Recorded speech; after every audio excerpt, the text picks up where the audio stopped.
Welcome to the Clubhouse, and today we're here at Horsham Rugby Club as we take a deeper look into the community game. In today's episode, we send an Olympic champion down to one of our Inner Warrior camps.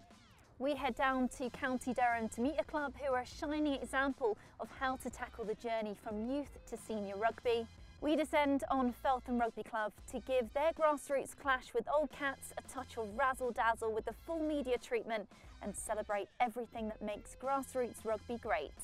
We check out the RFU's Impact programme, which is changing rugby at all levels for girls and women across the country. And finally, we caught up with Red Rose's Shaunagh Brown as she starts her journey into coaching and refereeing.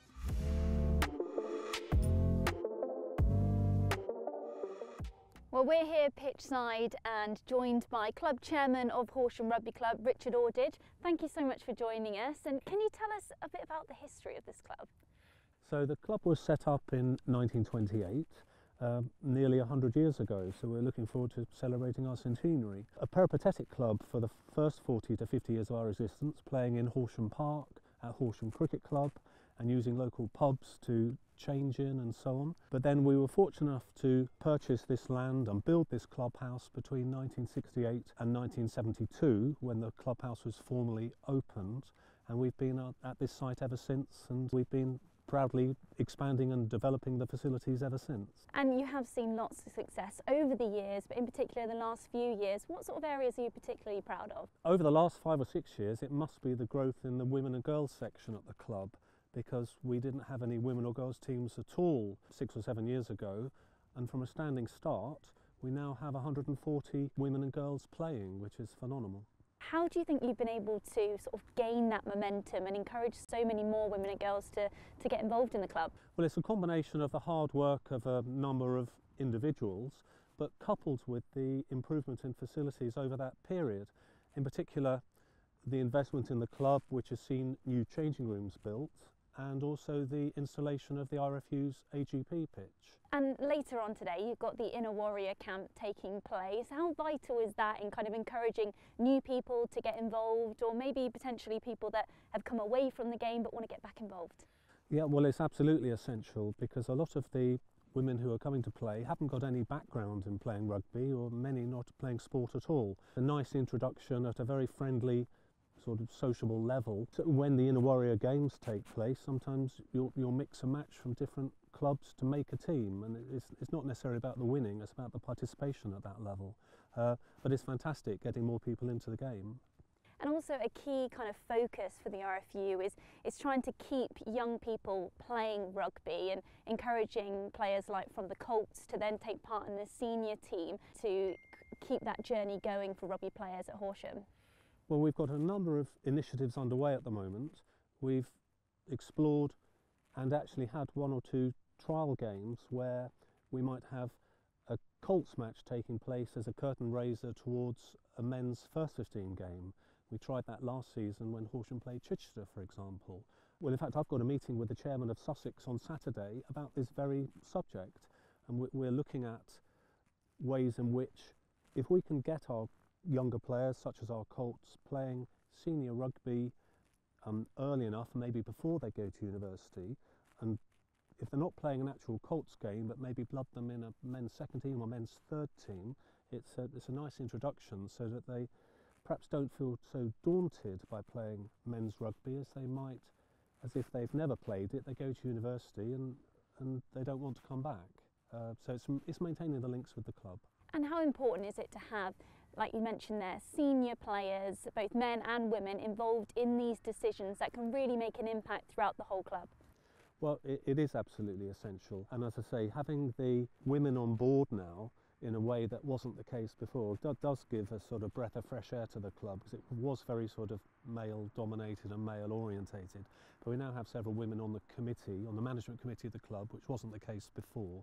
So it does ensure that all parts of the club are represented with their views and have an outlet.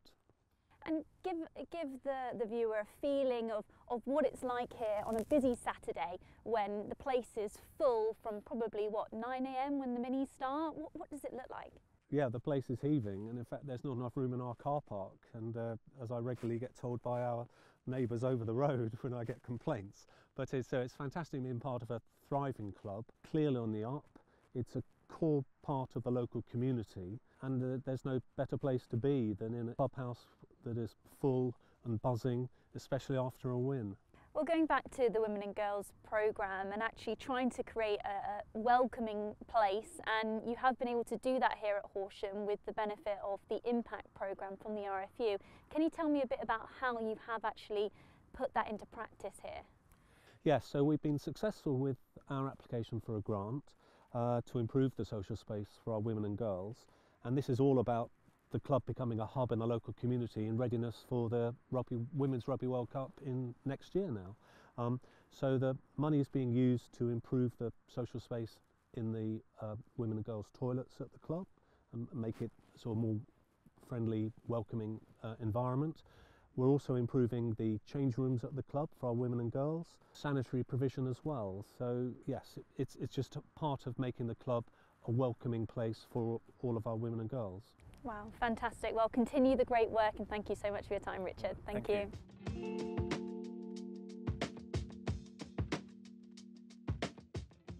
We've relocated inside to the warmth of the clubhouse, and I'm joined by Vicky Alexander, who is growth activator at the RFU. Now, Horsham were successful in applying for the grant for the Impact programme. Can you explain to us what the Impact programme actually is? The Impact programme is, in basic terms, it's modernising of the clubhouse facilities, it's upgrading the toilet facilities, the clubs have been able to gain access to sanitary grants, and also the improving of changing rooms. What difference is that going to make for people that use this facility? So initially for the players, it means that they've got better changing room facilities. A lot of rugby clubs are male dominated, so the changing facilities are designed for them. So having female facilities that are designed for women just makes it a lot easier for them to come and play, makes it a bit more user friendly for them.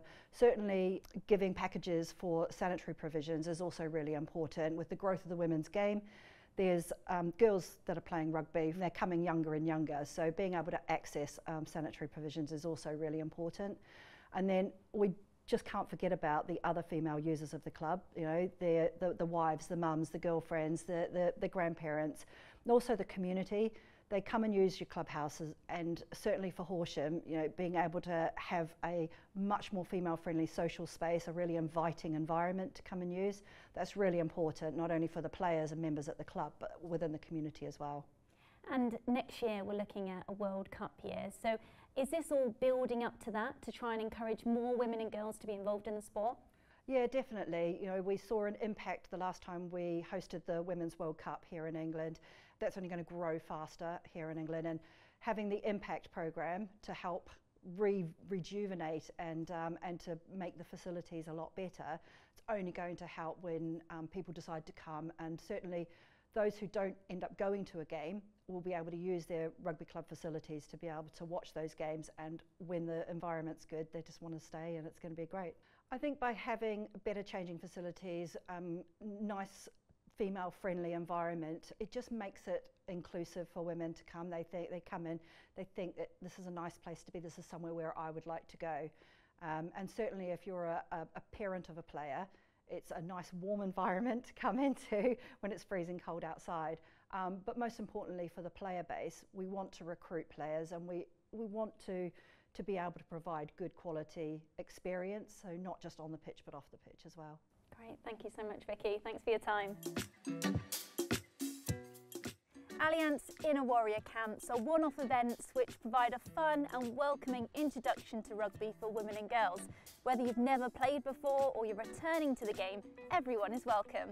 Since 2017, the camps have helped introduce more than 25,000 women and girls to the game of rugby, with camps last October alone attracting over 2,500 women and girls, 25% of whom have never played before.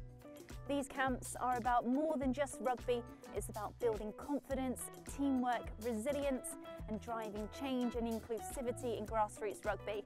And tonight, Horsham will be hosting a camp for local women and girls to get into the game.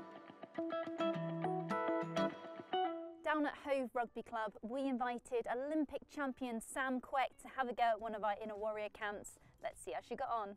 Hi, I'm Sam Quek, a former Team GB hockey player and Olympic gold medalist. Since I retired, I've always wanted to try a new sport, so England Rugby have invited me down to the lovely Hove Rugby Club to have a go. I'm going to be taking part in the Allianz Inner Warrior camp to see what it's all about, because since 2017, 25,000 women have started playing rugby. So let's go and try it out, shall we? Off we go.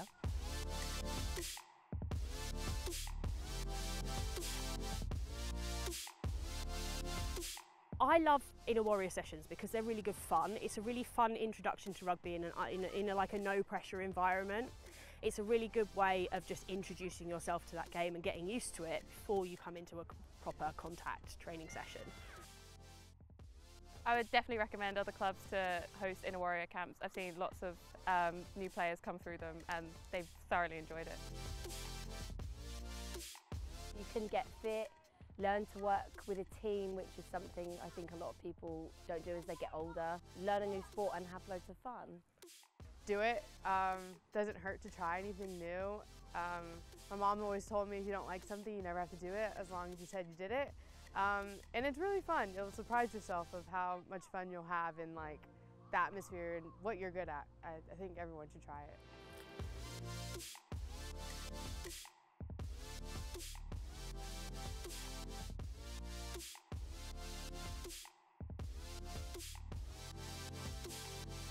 I've had such a fun day here at Hove Rugby Club with so many like-minded people. So if you're interested in getting involved and coming along to an Allianz Inner Warrior camp, all you have to do is go to findrugby.com and you won't regret it. After the success of last year's campaign, including a Twickenham takeover by community clubs and the epic The Good, The Bad and The Rugby match between Team Tyndall and Team Haskell, we're thrilled that Play Together, Stay Together is back for another year. For this season's campaign has moved to the 16 to 24 age group, a time when the risk of leaving the game is high, mainly because of changes to location, routine, spare time and aspirations. The big question is, how do we build a supportive culture that keeps these young players involved and adapts to their evolving lives? To shine a light on what clubs can do, we paid a visit to Peterlee Horden RFC, a club that has excelled in this area. Their success could hold the key to retaining younger players and fostering a community that truly understands and supports their journey.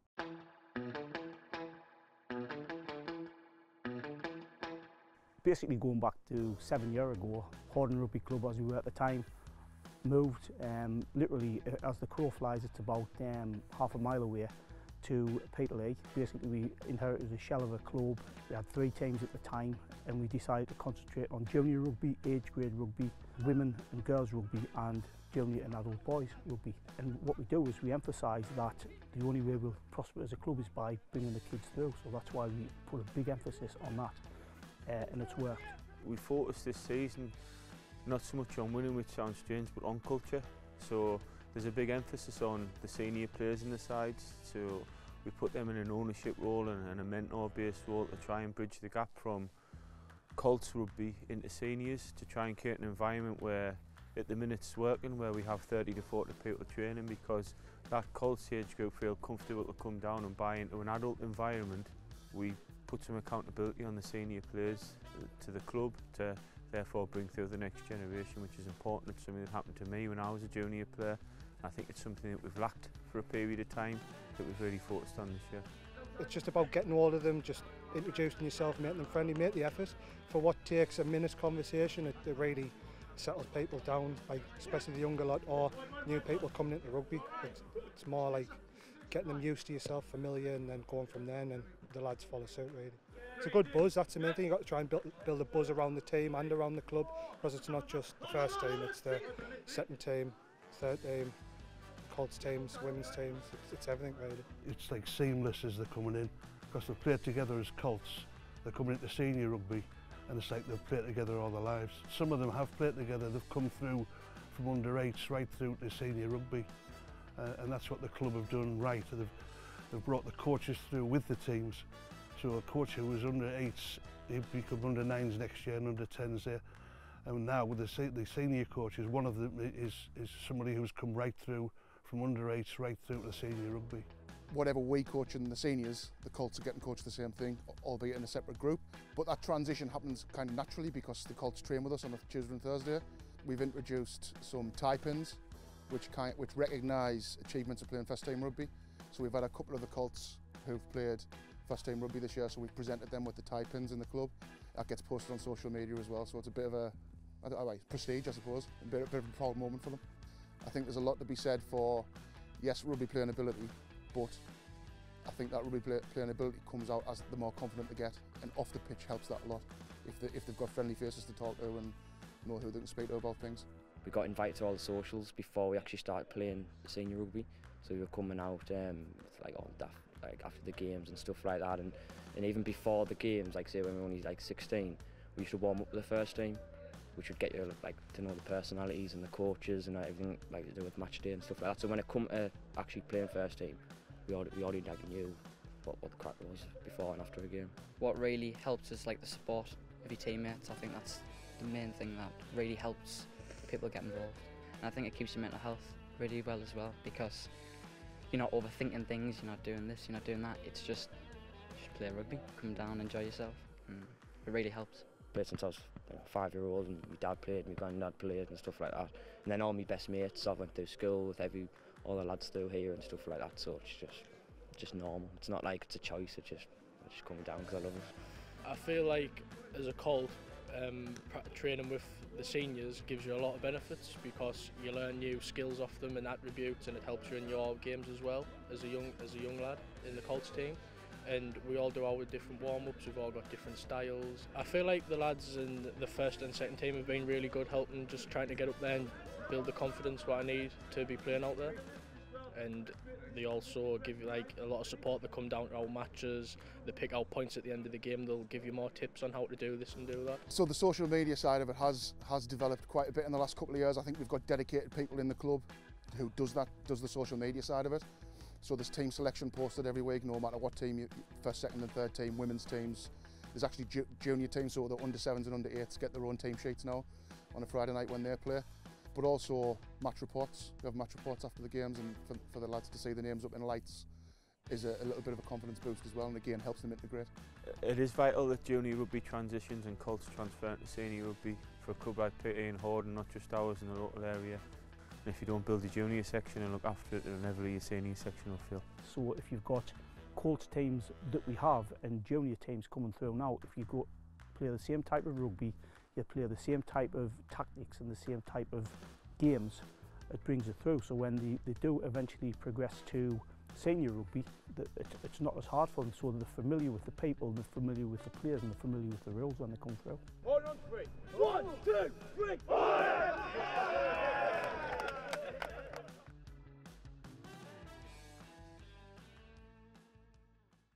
For further guidance on retaining young players at your club, then be sure to explore our comprehensive age grade to adult rugby transition guide on englandrugby.com.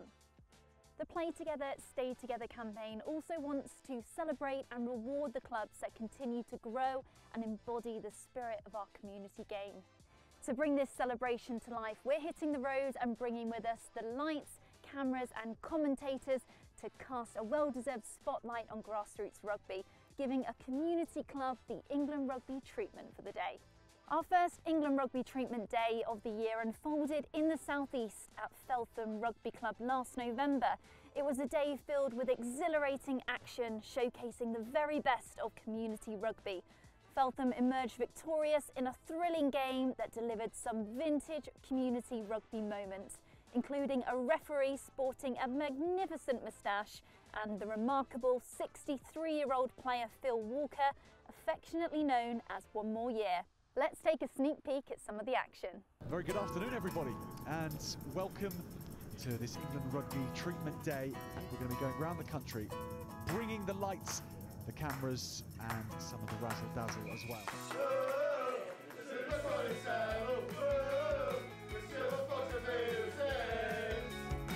We are here today as part of our Play Together, Stay Together campaign that shines a spotlight on grassroots rugby across the country. We're going to have a good game, a good day, and we're just going to have some fun with this, all right? 1, 2, 3, 4! On the field! But nonetheless, we are underway at Hamworth Park.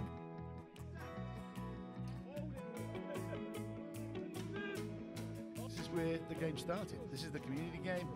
That's why we're here. Phil Walker, 63 years of age. Unbelievable.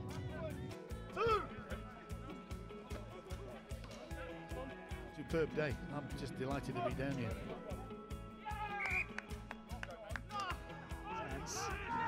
O'Hare.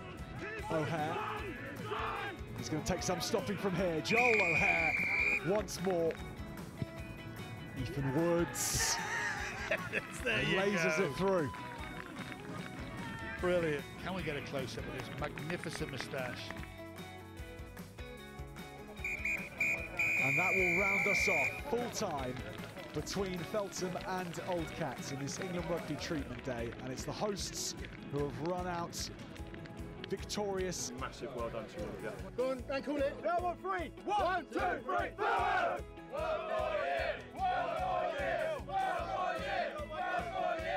Well, if you're watching the action today and you've been inspired by the fun and the spirit of rugby that we've seen here in Feltham against Old Cats, then head to findrugby.com to discover your local rugby club.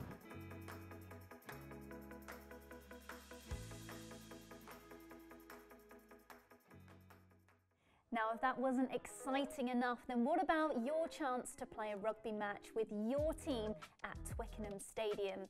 That's right, as part of our Play Together, Stay Together campaign, 4 men's and 4 women's teams from the community game will take to the pitch at our Twickenham Takeover Day this year.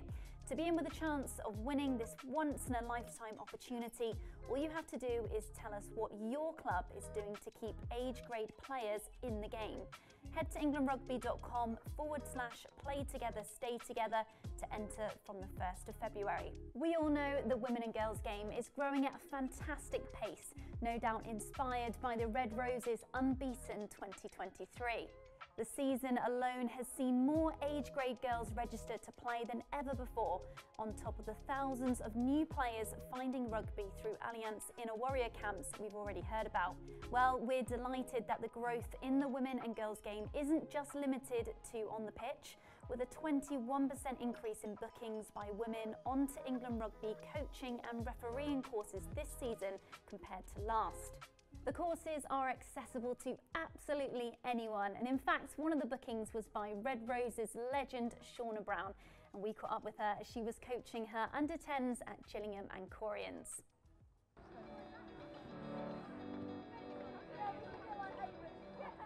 So I'm going to put it about here, which means you're going to have to dart for it. Okay? Run! Fast! Fast! Fast! Fast! Fast! Fast! Oh, lovely! Run! Fast! So a lot of the coaching I do is with Gillingham and Corians. So we're here today at Ashford because there's a lot of the Ancorians are visiting Ashford.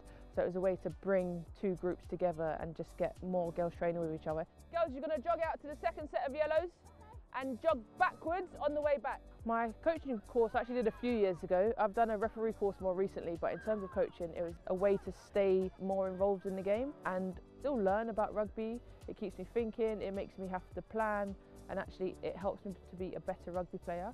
If you're going to stand on the yellow, you can hold the ball if you like.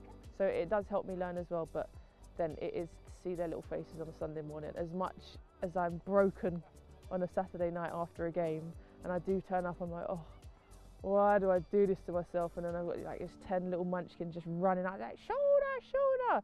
So it's just like their energy and realising how much it gives back to them. That's what keeps me coming back. Oh, hey, hi Georgie.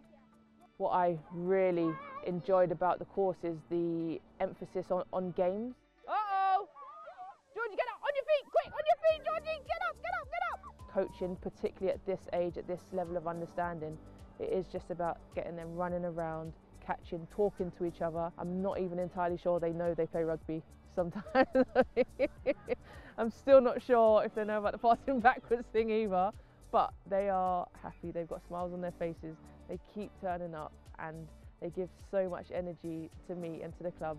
Seeing them come to us a bit younger, they don't really talk that much, they don't know anybody else in the group, they don't say anybody's name, and week by week you just see them like literally growing in terms of like their chest is out, and instead of sort of turning up to training head down, that they're here instead, and then listen to them talk more and more, hearing their voice get louder and louder.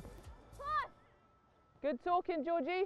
Seeing the girls thrive and grow as people, as human beings, and that's what makes me happy. Get there, get there, get there! Oh, you can move quicker than that. I found my experience of refereeing course interesting in terms of what I would think a referee course would be like. It's all about the laws, it's about the hand signals, and very instructive, and this is what you should do and when actually the biggest emphasis on the course was about safety and enjoyment. When I refereed my first game, it was just having those two things in my mind. So is the game safe? Are the kids enjoying themselves? Yes, then it's success. Running, running, running, running, and passing, and passing. Yes, Tegan, great. It's so important for women and girls to get involved in coaching and refereeing, because to me it's the growth of the game.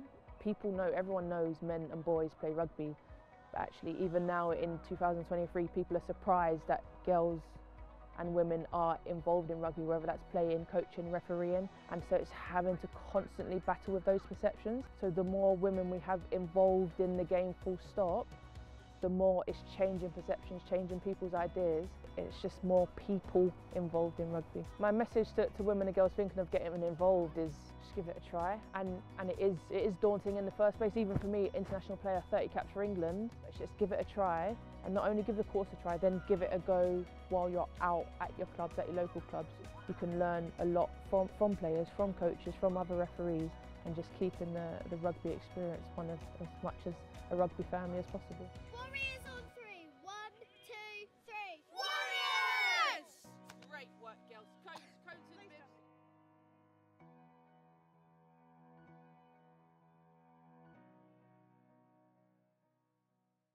Now I'm joined here by Grace and Bex, who are part of the senior women's team here at Horsham. Grace, you are captain. Tell me about how you got first involved in rugby. So I first started playing at sort of a touch level when I was about 8 or so. I went down to watch my brother play every week, and I sort of decided if I'm here to watch, then I want to get involved. So I initially started playing touch, and then took a little break when contact started, because there wasn't the setup for the girls, and then restarted back at Horsham when I was sort of 13 or so, and I've been involved ever since. How much change have you seen over the last couple of years in terms of growth within the women and girls section here? It's been massive. I don't think I can quite put into words the amount of change that we've seen. When we started at 13, there was a group of about 4 of us that were turning up on a Tuesday to train, and now there's age grade girls rugby at every level here, and the women's team is growing more and more each season. We're putting out sort of 40 players at each training session now, which is something I couldn't have imagined when I started when I was 13. And Bex, how did you get first involved in rugby? I brought my daughter up here when she was 11, because she decided she wanted to play, and she went to join the girls team, and I turned up and there was 2 women on the pitch with a coach just throwing the ball around in an Inner Warrior trial, and then they just dragged me in, and I had no idea what I was doing, and just went from there, and just thought I'd just do it for fun and a bit of fitness, and have got completely stuck in ever since.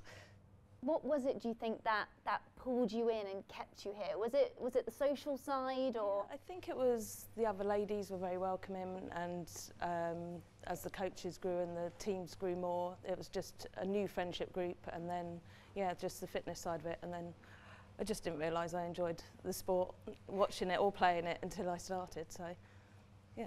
And both of you have been involved in the Inner Warrior camps. How important are those for giving people a chance, some people that have never tried rugby before, to come along, kind of pressures off and have a go, or maybe people that have played it years ago but haven't played for a few years to get back involved in the sport? I think they're a great opportunity for people to get a little tester of what it's about. As you say, the pressure's completely off. There's no expectation that you come in with any knowledge. So to be able to just rock up, throw a ball around, meet some new people is amazing. And as you say, if people have been out for it for a little while, especially women if they've had children and moved away from the game, to then have that space to come back in and sort of remember the feeling of being involved in it and like the social side of things, I think they're a great way in for people. Yeah, I find that because I came in and none of us knew what we were doing, I was quite lucky. So I feel that intimidation for someone that didn't know what they were doing to come into a group of women that do know what they're doing and look very talented when they're training, it is really scary. So to have them sessions does give them a little bit of a boost to see what it's like from the beginning. Absolutely. And what do you think it is about Horsham Rugby Club that has kind of been able to make such a success and see such growth in the women and girls section here? I think that a big part of it is having the club behind us. So we're really lucky that we've got the support of sort of those senior in the club and the men's team as well, that we're able to sort of build this sort of one club mentality, which means that there's the drive to put new facilities in place, or like the new pitches, and give us that space, and also let us have the opportunity to fill it, so we get a good time on the AGP and things like that. And that's huge, whereas if we weren't as included, I think it'd be much harder for us to retain and attract players in the way that we do. I remember on the facilities when I first started as a girl, for the home games that we had to have parents on each of the changing room doors, because the only changing room connected directly to the men's toilets. And now I look at that, and then I look at it 10 years later on when we've got our own dedicated block. It's just, it's amazing. Like, I think the credit the club give us, and therefore the sort of the backing we have to go on and achieve the things that we have done in the past like 5 or 6 years, it's unbelievable. And it can only go up again, can't it, as we go towards a World Cup year as well, and kind of all the excitement around that. But best of luck for the rest of the season, and thank you so much for joining us. Thank you. Well, thank you for joining us for another episode of the Clubhouse. Thank you to Horsham Rugby Club for hosting us. Thank you to Grace and Bex for chatting with us, and thank you to everyone that was involved in the episode. And we'll see you soon. Bye.